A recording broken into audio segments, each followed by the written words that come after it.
Assalamualaikum warahmatullahi wabarakatuh. Saya Aan Andi Purnama, anggota DPRD Kota Bandung, mengajak seluruh warga Kota Bandung untuk mengunjungi dan menonton channel YouTube BCH di Bandung Creative Hub Channel. Banyak informasi berkaitan seni budaya, pariwisata, dan juga ekonomi kreatif di Kota Bandung. Dan jangan lupa subscribe, like, dan share. Assalamualaikum warahmatullahi wabarakatuh. Tetap semangat berkreasi. Ekspresikanlah semua karya-karyamu hanya di Bandung Creative Hub.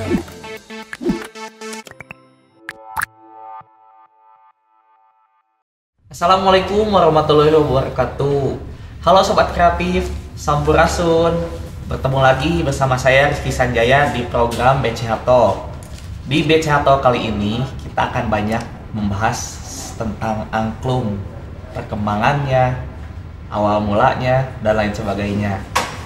Pada kesempatan kali ini saya ditemani langsung nih oleh Kang Tias dari subsektor musik Bandung Creative Hub. Dan saat ini kebetulan kita akan mengundang salah seorang narasumber yang akan saya langsung bacakan profilnya saja ya.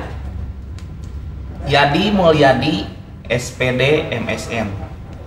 Lahir pada 6 Januari 1982. Beliau adalah dosen angklung di ISBI Bandung dan juga ketua yayasan dari Iwung Foundation. Kebetulan Kang Yadi sudah ada di studio. Halo Kang Yadi, apa kabar? Baik, alhamdulillah kan. Kabar baik? Alhamdulillah sehat. Ya, alhamdulillah. Kang Yadi, kan kita bakal ngebahas tentang angklung ya. Barangkali bisa diceritakan kenapa sih Kang Yadi milihnya angklung? Oh iya. Ya terima kasih Kang. Ya. Mungkin kenapa awalnya saya angklung sebetulnya berangkat dari kekhawatiran ya, ada kecintaan terhadap kesenian. Jadi sebelumnya saya dan ada komunitas awalnya memang mengembangkan di kesenian tradisional khususnya kan. Ya. Yang kesenian itu kita mengembangkan di musik gamelan. Nah, secara tidak langsung waktu itu tahun 2010, jadi 2010 itu kami mengadakan acara ada konser kumpulan musisi dunia waktu itu memang tepatnya di Belanda. Di Belanda, dan waktu itu ada semacam kegiatan talk show juga seperti ini ya. Ada televisi juga lokal di sana menampilkan, dan kebetulan saya diminta untuk menjadi sebagai narasumber di bidang angklung. Awalnya waktu itu memang mengadakan semacam pertanyaan tentang musik secara umum, namun pas ditanya angklung itu kami memperkenalkan secara jelas tentang angklung. Ada satu pertanyaan dari profesor yang waktu itu memang menanyakan hal masa kekaryaan. Itu yang menjadi perdebatan yang seru waktu itu kan. Jadi waktu itu mereka menanyakan karya angklung seperti apa sih gitu. Hanya simpel saja sebetulnya seperti itu. Nah, saya jabarkan dengan yang saya ketahui sebelumnya, karena saya sebelumnya tidak di angklung waktu itu 20 tahun yang lalu ya. Saya jelaskan dengan karya-karya dan sebagainya. Namun tetap itu karena kebanyakan di angklung itu, jadi banyaknya grup-grup musik itu memainkan musik-musik yang sudah ada kan. Contohnya musik The Beatles dimainkan di angklung, musik dangdut dimainkan di angklung, pop di angklung sebenarnya. Sehingga kalau di dunia sana, di dunia luar sana, mereka akan berpikir musik angklungnya mana sih gitu. Oh ternyata tidak ada Kang, belum ada Kang waktu itu. Dan ini PR besar. Akhirnya dari sana saya dari 2010 waktu itu ya, tahun 2000 ya, saya langsung hijrah balik setir dari pengembang gamelan ke angklung gitu ya.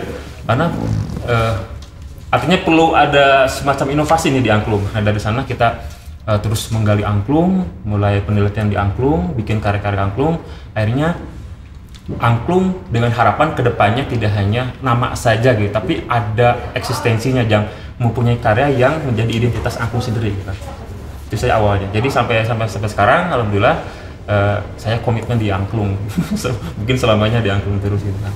Jadi berawal dari pertanyaan profesor tersebut, ya, akhirnya timbul saya harus terjun ke angklung. Karena bagi Kang Yadi dan juga profesor sana mungkin angklung hanya sebatas aransemen lagu saja, tapi nilai-nilai estetisnya kurang dikedepankan. Ya betul, seperti itu kan awalnya. Ya seperti itu awalnya. Jadi sampai sekarang itu jadi angklung dari tahun 30 mungkin ya, dari mulai Pak Daeng Sutigna menginovasi dari angklung pentatonis ya angklung buhun menjadi angklung diatonis sampai sekarang itu karya-karya angklungnya itu masih ya bentuk cover. Bentuk cover. Memang nggak ada banget gitu Kang ya, yang benar-benar original gitu. Ada satu Kang. Ada satu Mares Angklung dan itu pun Padaeng yang menciptakan. Setelah itu memang nggak ada yang kreator nggak ada yang bikin. Jarang kan, bisa dihitung jari. Malah baru kita di sini kan yang intinya. Ya. Jadi memang sangat jarang ya waktu itu angklungnya. Jadi padahal Padaeng Sutigna waktu itu saya pikir mengajarkan dua hal penting.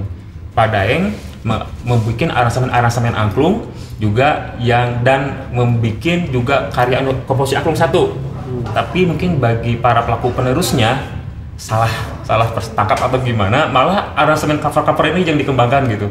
Padahal yang menjadi identitas itu adalah satu kesenian yang menjadikan identitas angklung sendiri, itu karya-karya angklung baru gitu yang diangklung itu sendiri. Nah, sampai sekarang masih sedikit Kang. Mungkin baru teman-teman Ibu dan Sora yang mengarah ke sana gitu, konsen di bidang situ gitu. Saya mau nanya nih Kang, Akang di Iwung sendiri dulu memang berangkat dari hal itu gitu ya, untuk membangun Iwung. Awalnya gimana sih bisa membangun Iwung Fondasi ini? Gimana? Ya tadi awalnya berasal dari kekhawatiran Kang ya, sendiri. Saya awalnya jadi peserta juga, praktisi sama ikut festival kesana kesini, tingkat nasional, internasional sudah coba kan kesana kesini. Ujungnya tetap ada kekosongan di dalamnya itu gitu kan, kekosongan karya maksudnya ya. Jadi apalagi tahun 2010 itu angklung sudah diindikan menjadi alat musik UNESCO. Artinya ketika angklung sudah UNESCO, angklung sudah sejajar dengan alat musik yang lain. Dengan piano, dengan gitar, dengan angklung sudah setara. Tapi piano dari sejak zaman dulu sampai sekarang itu sudah melahirkan ribuan komposer dan karyanya banyak sekali. Tapi di angklung, jadi zaman buhun sampai masuk Padaeng, sampai Pak Ujo, sampai sekarang tidak ada karya kan? Padahal sudah setara di UNESCO. Masih UNESCO. Dan itu PR yang nggak besar sebetulnya.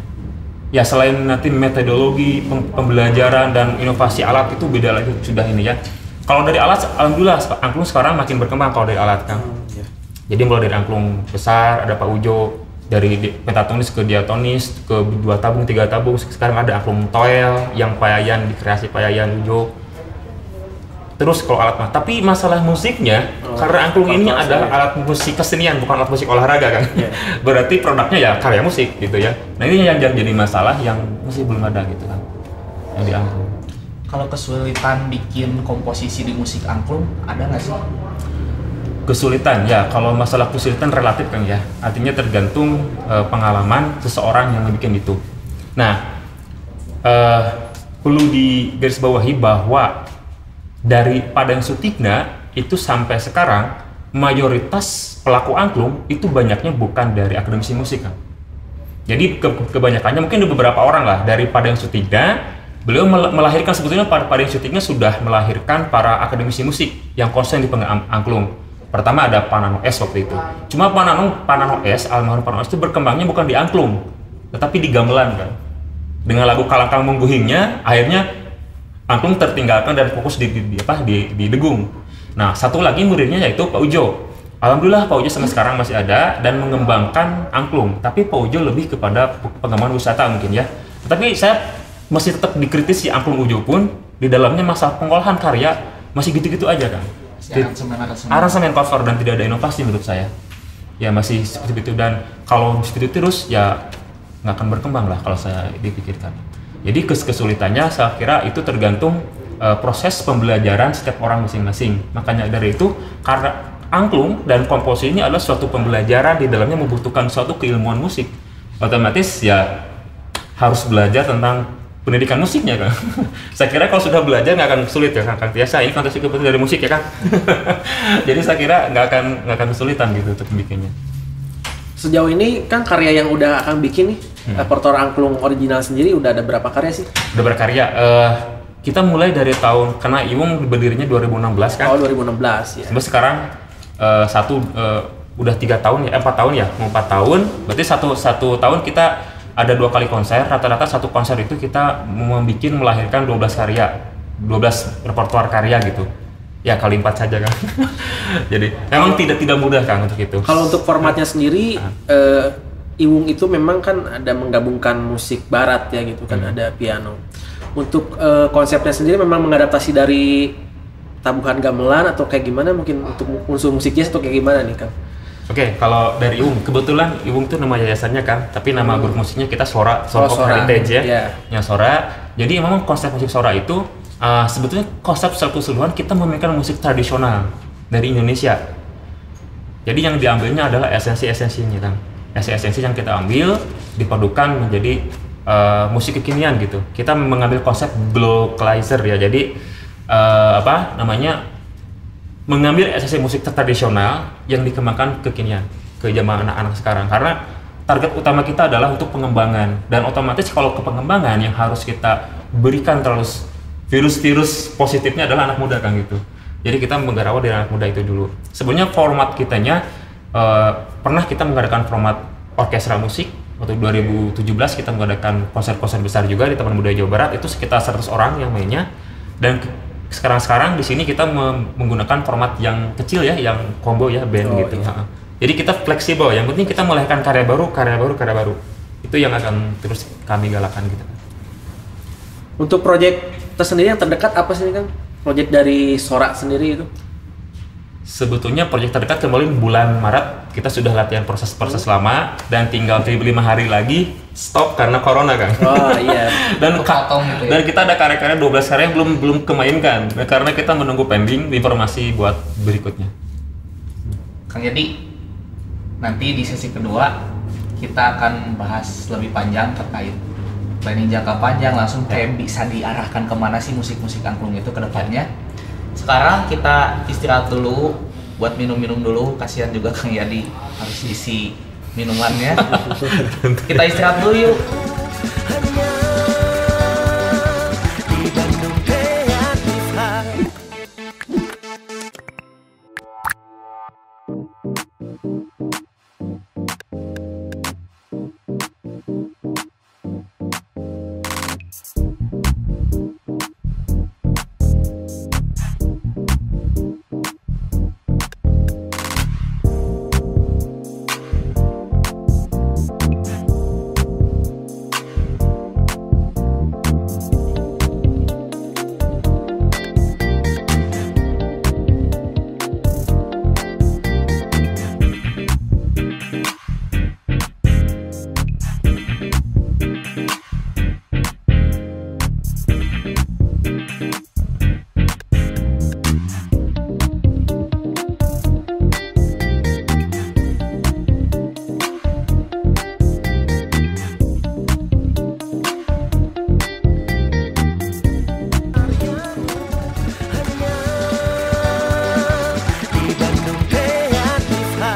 Kembali lagi di BCH Talk.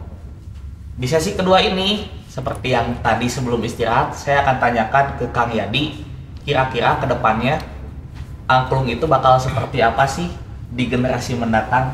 Ya. Boleh dijawab Kang Yadi? Boleh ya, pasti Kang. Ya, kalau pertanyaan seperti itu, angklung seperti apa? Sebenarnya angklung itu suatu alat musik yang banyak sekali manfaatnya kan, khususnya bagi pendidikan. Kenapa pendidikan? Karena di angklung itu sendiri banyak mengajarkan tentang hal-hal yang sangat positif, kerjasama, kekompakan, disiplin dan sebagainya. Nah, untuk seperti kedepannya, kebetulan tahun 2019 saya menjadi tim perumus buku untuk pembelajaran guru-guru SD se-Indonesia bersama Kementerian dan Kemendikbud ya di Jakarta. Dan tahun ini rencananya buku itu akan disebarkan. Otomatis angklung akan berkembang di di pendidikan kan. Kenapa di pendidikan dulu, di sekolah-sekolah ya di Indonesia? Karena di sana pusatnya angklung buat cepat untuk berkembang. Luar Jawa Barat juga? Ya, ini kita sudah di Indonesia kan. Karena angklung sekarang sudah dunia, apalagi ya sudah UNESCO. Jadi ada di Kemendikbud itu ada pergerakan buat menyebarkan angklung ke sekolah-sekolah. Dan kemarin bukunya sudah beres. Ada pertama buat edisi pertama itu buat guru-guru SD di Indonesia, dan sekarang sedang garap buat guru SMP. Jadi kebetulan saya diminta untuk jadi salah satu penulisnya di situ. Jadi dengan begitu saya berharap angklung ke depan bisa merata di pendidikan, di sekolah, dan nanti angklung akan merata seluruh Indonesia juga, tidak hanya di Jawa Barat. Karena angklung ini sudah milik Indonesia kan. sudah cinta, jadi harus semuanya mengerti dan tahu gitu ya. Dan dari sana dengan dipelajari di sekolah, otomatis angklung akan menyebar pun di masyarakat. Saya harap seperti itu sih ke depannya. Nah, selain untuk di pendidikan, karena angklung ini salah satu alat musik yang sangat menjanjikan kalau menurut saya, artinya ada nilai-nilai estetis, kan ya, ada nilai tradisional yang bisa diangkat sekarang tuh unik gitu ya, unik. Artinya sampai sekarang sudah mulai muncul angklung-angklung milenial. Ada mahasiswa saya juga, ada Mansur Toel, dia sudah masuk angklung dengan dunia milenialnya dengan langsung digital di DJ ya, sudah masuk. Ada juga sudah masuk ke beberapa recording musik Eropa, musik sudah angklung sudah menyebar lah Kang. Jadi PR-nya tadi Kang satu itu tetap di karyanya yang masih belum, kebanyakan mereka mainkan cover-cover. Jadi dengan terus membuat sesuatu aransemen komposisi yang baru, saya harap bisa menyebar lah untuk kesininya. Dan saya kira angklung dengan terus digalakkan di komunitas di masyarakat, di sekolah, saya yakin angklung akan mudah dikenal gitu. Oke. Saya mau nanya Kang, ada kesulitan tersendiri nggak? Maksudnya sekarang kan memang di era teknologi ini, teknologi musik khususnya ya. Angklung kan mungkin ada yang mulai sudah tergantikan oleh mesin atau memang software. Itu kira-kira menjadi suatu tantangan tersendiri nggak buat Kang? Betul Kang, angklung ada tantangan sendiri kalau menurut saya. Yang pertama, angklung itu alat musik akustik Kang ya, akustik. Kita latihan kadang-kadang di gedung satu ruangan yang bagus, yang tertib, yang kondusif, yang menghasilkan bunyi yang jelas. Tapi ketika nanti pas pentas, kita diminta tampil di tempat yang terbuka dan sebagainya, bunyinya hilang Kang. Ketabak angin, hilang bunyinya. Otomatis kami ya teman-teman juga sedang mencari suatu inovasi bagaimana angklung agar ketika live show itu bisa terdengar bunyinya juga. PR besar juga adalah di masalah making sound gitu kan. Karena juga banyak sound system yang kurang ngerti sih itu. Kurang paham gitu. Akhirnya ya kami di Iwung pun membuat suatu untuk alternatif. Kita bikin suatu musik angklung digital juga. Jadi kita bikin satu software atau ini angklung. Itu dibutuhkan ketika kita minta live show, ketika kita sudah pentas di panggung yang besar dengan musik band sebelum itu angklung itu pasti akan jatuh kan kalau nggak kita balance bunyinya. Dan kita membuat itu untuk membalancekan, nggak terlalu inilah, sehingga angklung bisa balancing dengan musik yang lainnya kan, mengharapnya. Itu sih Kang masalah kesulitan teknologi angklung tetap, karena angklung itu alat musik akustik ya, bunyi yang dihasilkan itu kurang, kadang kalau pas main di luar gedung khususnya terbuka karena habis kegembos angin. Bunyinya seperti itu. Jadi harus disuguhkan dengan maksimal juga ya, betul, dari soundnya, dari pengemasan dan lain sebagainya. Nanya tentang Iwung dan Sora, manggung yang paling berkesan anak-anak waktu di mana sih? Manggung yang paling berkesan itu kemarin 2018 ya, kita ada acara dunia itu pelaksananya di Jawa Tengah sih kan, di Gedung Monumen Jakarta di situ ya. Itu memang penontonnya sangat banyak dan mereka antusias dan menerima musik-musik baru dari kami gitu. Dan saya kira itu pengalaman yang berkesan juga bagi kami gitu. Kalau untuk pengemasan konsernya sendiri, Iwung itu biasanya ada komunikasi nggak sama audiens gitu? Atau memang hanya menampilkan suguhan aja gitu? Atau memang ada yang lainnya gitu? Nah, kadang kita tergantung event organisasinya kan di belakang. Kadang si formatnya ini harus full. Ya kita menyesuaikan. Kadang kita formatnya ikut full aja main musik gitu kan. Atau juga beberapa juga kita sudah melaksanakan pergelaran dan itu orkestra ya. Tahun 2017-18 itu Taman Budaya, itu kita ada dialog juga dengan audiens karena ada pesan-pesan yang selalu saya sampaikan terkait perkembangan angklung itu sendiri kan. Jadi kita ada nilai edukatifnya lah, dengan komunitas itu tidak hanya untuk hiburan tapi kita nilai edukasinya yang diberikan kepada masyarakat gitu kan. Kalau untuk proyek sendiri nih di masa pandemi kayak gini nih, proyeknya kedepannya apa nih? Apa mungkin mau rekaman atau bikin konser virtual gitu kan? Sekarang lagi musim banget nih. Kira-kira gimana kan? Dua-duanya itu kan. Yang sedang kita garap dua-duanya. Jadi selama pandemi ini hampir udah 3 bulan ya, 4 bulan ya? Udah 3 bulan. Udah 3 bulan ya. Udah 3 bulan alhamdulillah selama diam di rumah kita menghasilkan berapa karya banyak kan. Banyak kita sudah di rumah terus bikin karya-karya baru lagi, nanti tinggal dilatihkan dan dipentaskan lagi. Harapan karena teman-teman udah pula ingin berproses musik lagi, jadi mungkin dalam waktu terdekat kami juga dari Sora Iwung ini akan mengadakan konser live streaming virtual mungkin untuk pelaksanaan. Mudah-mudahan banyak yang mendukung, yang support segalanya, sehingga kelas ini selalu memberikan warna baru lah bagi perkembangan angklung. Karena konser yang kemarin Sora 3 itu 2 Maret kan harusnya di sini di BCH ya, di BCH ini akhirnya 5 hari menjelang itu di-cut semuanya, tutup, dan itu penonton yang sudah hadir kecewa semuanya gitu. Karena yang datang bukan dari Bandung saja, dari Kalimantan, Sumatera, ada juga yang mau datang ke sini. Akhirnya di-cut, dipending dengan waktu yang belum dikasih. Akhirnya kita memberikan mungkin solusi lah, alternatif buat kekangenan teman-teman yang pecinta dari Sora. Kita bikin konser virtual buat kedepannya kan. Buat pemirsa yang belum tahu, memang Iwung ini biasanya latihannya di Bandung Creative Hub. Ya. Nah, Iwung ini biasanya latihan di Bandung Creative Hub. Biasanya hari apa aja kan?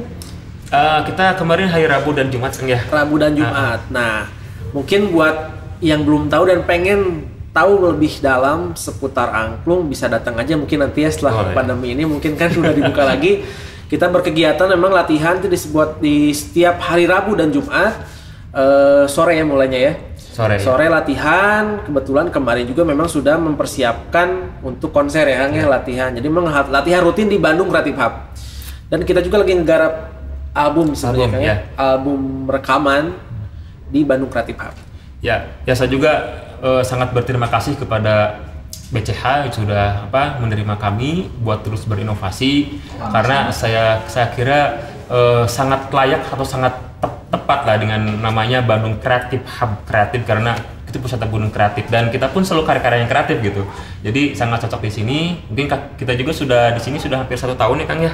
Sudah 1 tahun. Terima kasih. Mudah-mudahan BCH akan terus memberikan tempat buat kami bereksplorasi dan kedepannya akan menghasilkan karya-karya yang baru gitu, khususnya buat di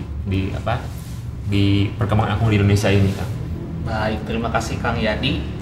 Sudah ada di penghujung acara nih, barangkali ada pesan yang ingin disampaikan kepada masyarakat, khususnya generasi muda yang akan datang terkait angklung nih Kang Yadi, boleh sampaikan?